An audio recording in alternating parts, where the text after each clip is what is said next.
मिट्टी के पात्र, उस मिट्टी के पात्र के ऊपर एक तांबे का पात्र। अब जरा माताएं बड़ा ध्यान लगाकर सुनिएगा, कथा चूके ना।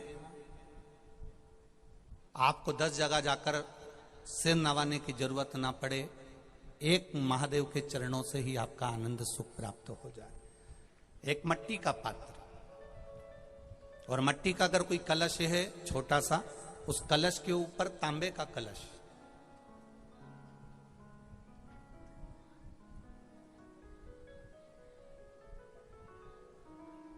माता प्रसूति, दक्ष प्रजापति और माता वीरणी, इन तीनों का स्मरण कर कर जो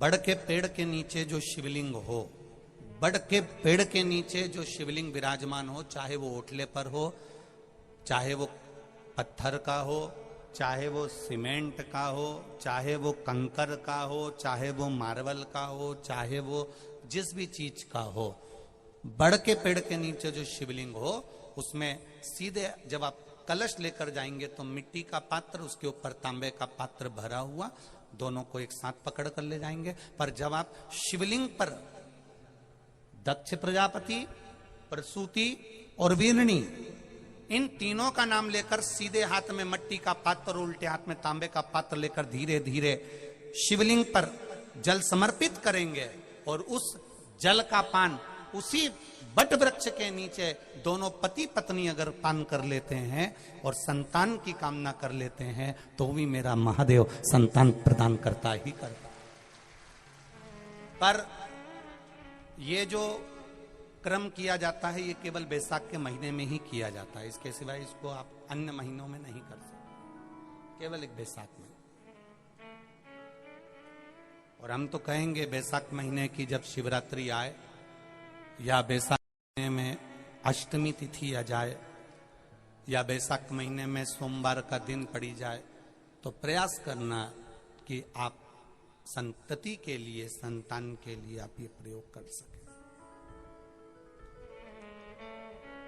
शिव तत्व की प्राप्ति।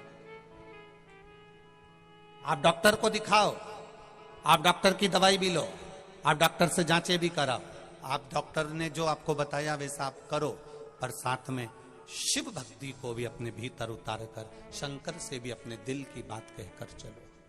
प्रजापति वीरण की पुत्री आसकनी, ये वही कन्या है, ये वही कन्या है जिस नारी का रजोधर्म से जुड़ा हुआ जो भी तकलीफ होती है, केवल हाथ में जल लेकर, आसकनी का नाम लेकर भी वो पान कर लेती है, तो रजोधर्म से जुड़े हुए सारे दुख।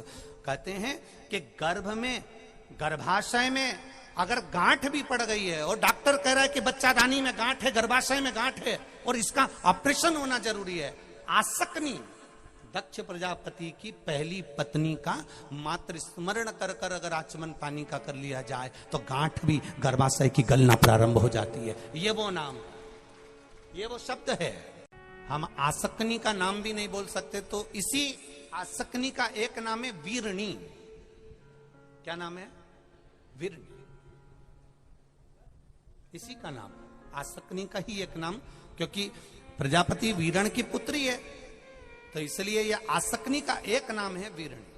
और अच्छे से समझिएगा, जब नारी का 5वां 6ठा महीना हो, डॉक्टर कहे बच्चे की धड़कन नहीं है, कोई कह दे बच्चे की हृदय में छेद है, हम तो यहां तक कहेंगे जो बच्चा, जिस बच्चे को, कोई बच्चा ऐसा होता है जिसको बार बार ब्लड चढ़वाना होता है, बार बार उसका ब्लड चढ़ता है, या कोई ने कह दिया इसका ऑपरेशन होगा हार्ट का, इसमें छेद है, डॉक्टर का तुम इलाज करवाते रहो, डॉक्टर को चेक करवाते रहो, क्योंकि डॉक्टर को चेक करवाते रहोगे तभी तो तुम्हें मालूम पड़ेगा कि देवादिदेव महादेव ने कृपा करी कि नहीं करी।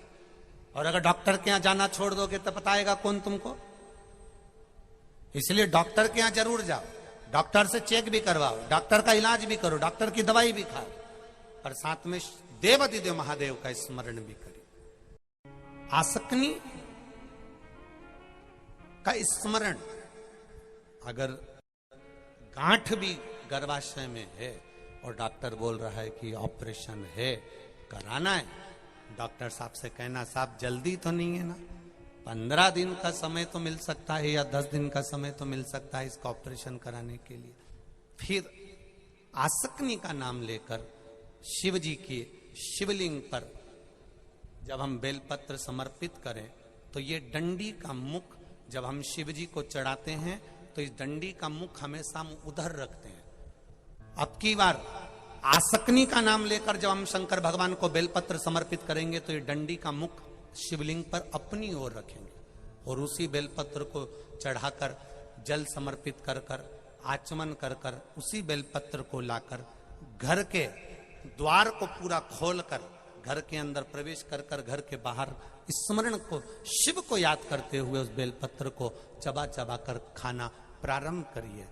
10 दिन मांगिए आप कि 10 दिन के बाद मैं ऑपरेशन कराऊंगी, मना नहीं, पर एक बार मैं मेरे महादेव का नाम का स्मरण करना चाहती हूं, एक बार शिव तत्व को जान। क्या नाम है? जम के बोलो, नाम बोलो फिर से। आसकनी। जिस गौ माता को आपने घर में पाला है, जिस गौ माता को आपने घर में रखा है, जिस गौ माता की सेवा आप कर रहे हो, और मान लो उस गौ माता के संतान होने के बाद भी उसका दूध नहीं आता, तब भी आसकनी का स्मरण किया जाता है, तभी भी आसकनी का स्मरण किया जाता है। जो गाय गर्भ से नहीं होती है, जो गाय का गर्भ नहीं ठहरता, बहुत बार इलाज करवाया, सब कुछ करवाया, तो भी गाय का गर्भ नहीं ठहरता, तो भी आसकनी का स्मरण किया जाता। ये आसकनी कोई साधारण नहीं है, स्त्रियों के लिए, नारियों के लिए ये एक औषधि का कार्य करती है। ये वीरणी दक्ष प्रजापति की पहली पत्नी, ये नारी के लिए औषधि का मूल है। ये वीरणी, ये आसकनी नारियों